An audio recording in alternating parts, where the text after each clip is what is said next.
I never liked to go to school when I was young, so I thought, why should I put her through something? When she became 15 and cleared her 10th standard, I took her out of formal education. And then she said, you're teaching everybody so many things, you're not teaching me anything. I said, this is all you need to know.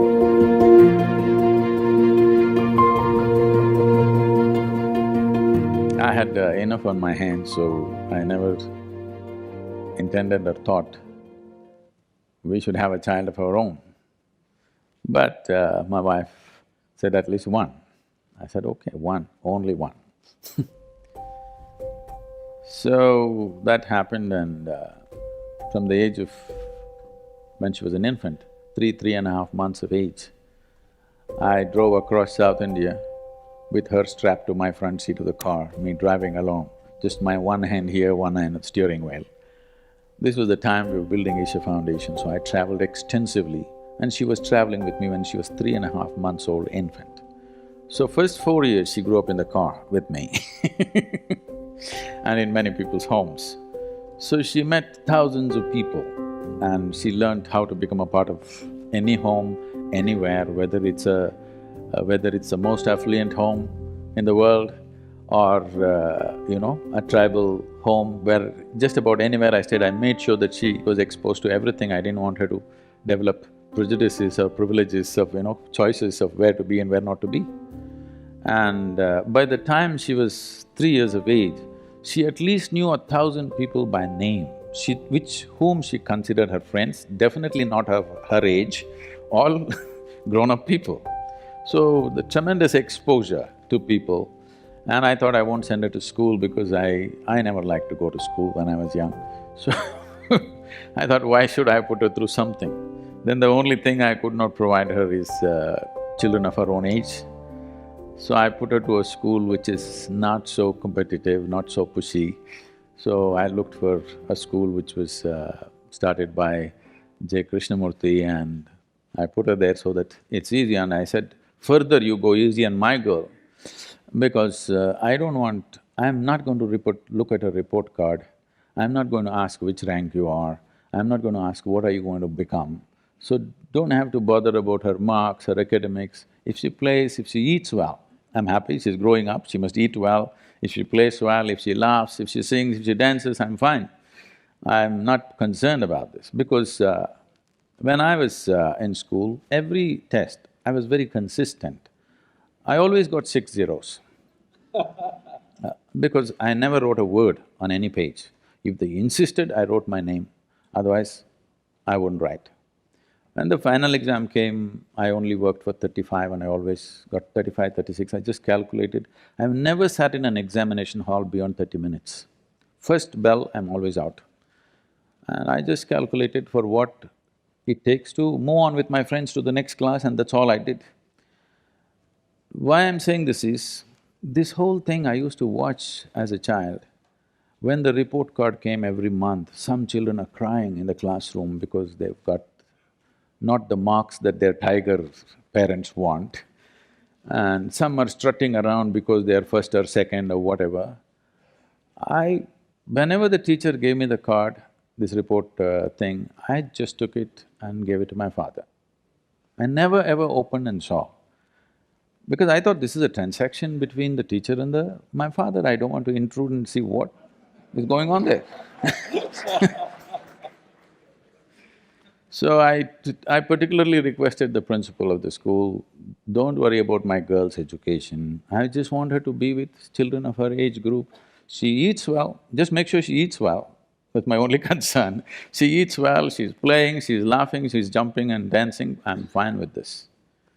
So when she became 15 and cleared her 10th standard, I took her out of formal education, and because it was her mother's dream and the girl also was very interested, I put her into dancing and she went into Bharatanatyam, and now she's one of the upcoming artists in the country. So I never treated her as a child, first thing. From the age of 2, from the time she started speaking, I always treated her as an equal, as an adult. I put whatever we're building a foundation, it's run by volunteers. Volunteers means we're doing variety of work. we're running businesses, we're running major projects and activity across the globe. None of them, except a few who teach, none of them are trained for their job, okay? Because I can't wait and pick somebody from IIT or IIM or something. Those who get rejected by all of you, probably they come to me. Whoever comes, I take them and put them into this job, that job, all kinds of jobs. So what can be done with one word? I have to speak 100 words to make them understand, for them to stay on the job, to remain committed, to keep it going. And because they're volunteers, you can't fire them. You can't fire them for inefficiency or this or that. So whatever problems in the organization, in the management, in individual people's problems, adult problems, all kinds, I always, once in a way, I gave her one of the problem and said, what is it? She used to come out with incredible, her own childlike solutions, sometimes perfect solutions, sometimes something wacky. Around 12, 13 years of age, she came home one day and she was disturbed about something that she saw, something that happened at school. And then she said, you're teaching everybody so many things, you're not teaching me anything. I said, see, I am not known to teach anything unsolicited. Here you have come, now sit down. Said, this is all you need to know, you never look up to anybody. Eyebrows rising, that what about you? I said, especially me, because the value of who I am is only if you see me the way I am. If you look up to me, you will nail me to the wall and maybe smoke me, light an incense or put a mala around me and forget about me. This is not going to change your life in any way. You must just see me the way I am. You must see me just for what I am, then I'm of immense value to you. But if you look up to me, you will miss it. So never look up to anybody, never look down on anybody. If you do this one thing, you will see everything just the way it is. Only if you see things the way they are, you can navigate effortlessly, isn't it so? This is so with life also. Only if you see everything just the way it is, you can navigate through life effortlessly. This is all the ability you need to give to your child. So I always treat it as an adult, never trying to place myself above her. This is the fundamental management I did, that she need not look up to anybody, nor look down to anybody. Just look at level, at everything the way it is. Just learning to see life just the way it is. Looking up is a lie, looking down is a lie. Looking up is coming from a certain prejudice, looking down is coming from a certain prejudice. Being able to treat every life, everything, whatever it is, this is our culture, I want you to understand. It doesn't matter if a paper, just a sheet of paper, when we were growing up, one paper, you cannot step on it. Yes? Yes or no? Many of you have grown up like this in your homes. Just a printed paper, it's nothing, maybe the news is rubbish, but you're not supposed to step on it because you educate yourself through that. If you want to step on the earth, you bow down to it.